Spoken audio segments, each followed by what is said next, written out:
ఇటువంటి పరశురాముడు రామాయణ కాలం దగ్గరికి వచ్చేటప్పటికీ రామచంద్రమూర్తి సీతమ్మ తల్లిని కళ్యాణం చేసుకుని వెళ్ళిపోతుంటే ఎదురొచ్చి చేతిలో విష్ణు చాపం పట్టుకుని వచ్చాడు.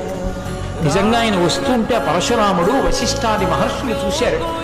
రామచంద్రమూర్తి యొక్క సైన్యం అంటే దశరథ మహారాజు గారి సైన్యం అంతా స్పృహ తప్పిపోయింది. పరశురాముడు వస్తుంటే ఎందుకో తెలుసా అండి, పరశురాముణ్ణి చూసి కాదు, ఆయన వస్తుంటే అంత ధూళి రేగుతుంది. ఆయన తపశక్తి అటువంటిది, ఆ తేజస్సు అటువంటిది. ఆ ధూళికి ఆయన వెలుతురికి చూసి పడిపోయారు వాళ్ళు. ఆయన నిజంగా వచ్చి నించున్నాడు జటామండలంతో శివుళ్ళ. ఆ వాల్మీకి మహర్షి అయితే త్రిపురాసుర సంహారం చేసిన పరమశివుళ్ళ ఉన్నాడని ఉపమానం చేశాడు.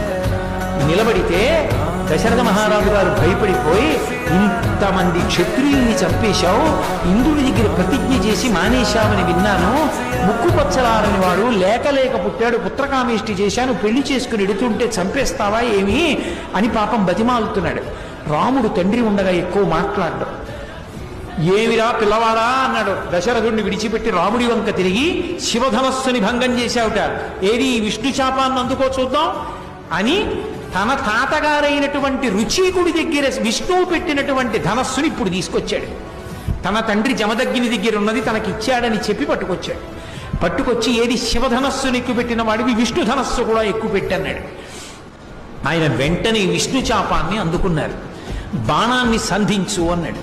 బాణాన్ని ఎక్కువ పెట్టి రామచంద్రమూర్తి అన్నారు, తండ్రి కోసమని చెప్పి అంతమందిని చంపావు కాబట్టి తండ్రి యొక్క రుణాన్ని తీర్చుకున్నావు, చాలా గొప్పవాడివి. కానీ నేనెవరో కూడా తెలుసుకోవాలనుకున్నావు, ఇది విష్ణు చాపం, దీనికి బాణాన్ని సంధించాను కాబట్టి ఈ బాణాన్ని నేను విడిచిపెట్టేయవలసిందే, దీన్ని ఉపసంహారం చేయడం కుదరదు.